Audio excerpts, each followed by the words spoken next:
अमित शाह बिहार में जनसभा करने आते हैं और एक प्रत्याशी के बारे में ये कह देते हैं कि ये मेरा जिगरी है, इसने बहुत काम किया है, इतना काम किया है कि इतना काम मैंने भी नहीं किया है और आप लोग इसे जिताइए, मैं इसे बड़ा आदमी बनाऊंगा।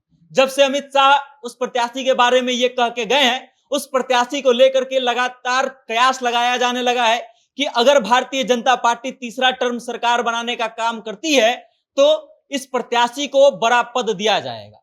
तो अब ये प्रत्याशी कौन है, किसके बारे में अमित शाह ये बात कह करके गए हैं कि ये मेरा जिगरी है, हम आपको पूरी खबर बताएंगे। लेकिन उससे पहले नमस्कार, मेरा नाम वेद प्रकाश है और आप जनता जंक्शन देख रहे हैं। आइए अब हम आपको बताते हैं कि अमित शाह किस प्रत्याशी के बारे में ये कहें कि ये मेरा जिगरी है। दरअसल समस्तीपुर के उजियारपुर में सोमवार को अमित शाह एक कार्यक्रम में आए थे, जनसभा को संबोधित करने आए थे और उस जनसभा को संबोधित करते हुए अमित शाह नित्यानंद राय के बारे में ये कहते हैं कि ये मेरा जिगरी है, इसने बहुत काम किया है, इतना काम मैंने भी नहीं किया है।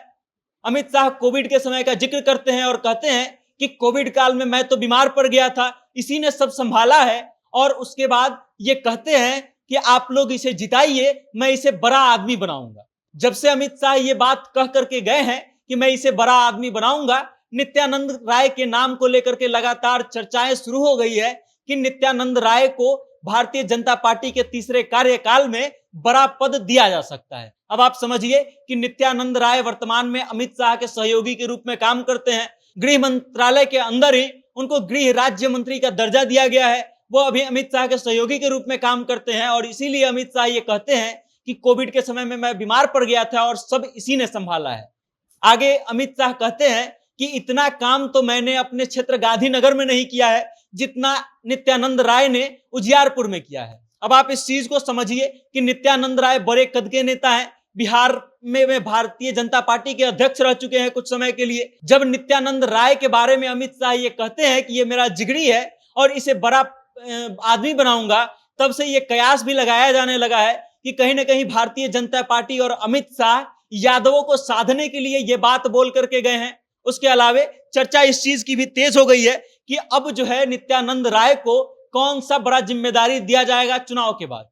हम आपको बता दें कि 2024 के चुनाव के लिए नित्यानंद राय उजियारपुर से एनडीए के कैंडिडेट हैं, भारतीय जनता पार्टी के कैंडिडेट हैं और उनके विपक्ष में राष्ट्रीय जनता दल के आलोक कुमार मेहता जो है चुनावी मैदान में खड़े हैं। इससे पहले 2019 की अगर चुनाव की हम बात करें तो नित्यानंद राय उजियारपुर से ही 2,77,000 वोटों से लगभग उपेंद्र कुशवाहा को चुनाव हराए थे। वही उपेंद्र कुशवाहा जो इस बार 2024 के लोकसभा चुनाव के लिए काराकाट चले गए हैं और काराकाट से लड़ रहे हैं, पवन सिंह के अपोजिट चुनाव लड़ रहे हैं। अब इस चीज को लेकर के चर्चाएं तेज हो गई है कि आखिर नित्यानंद राय को लेकर के अमित शाह ने जो बयान दिया है कि मैं इसे बड़ा आदमी बनाऊंगा, कितना बड़ा आदमी बनाना चाहते हैं। और इस चीज को भी समझिए कि चुनाव के समय में कोई नेता जब आता है और ये कहता है कि ये मेरा जिगरी है तो इसका इंपैक्ट कितना पड़ेगा, या आखिर यादवों के वोटों को कितना सेंध मारने में सफल हो पाएंगे भारतीय जनता पार्टी और अमित शाह। अब देखना यह भी दिलचस्प होगा कि नित्यानंद राय अगर जीतते हैं और भारतीय जनता पार्टी के अनुसार तीसरा कार्यकाल शुरू होता है तो नित्यानंद राय को कौन सा पद दिया जाता है। बाकी इस चीज को लेकर के आप क्या सोचते हैं, आपकी क्या राय है, कमेंट के माध्यम से अपनी प्रतिक्रिया हम तक जरूर भेजिएगा और देखते रहिएगा जनता जंक्शन। बहुत बहुत धन्यवाद।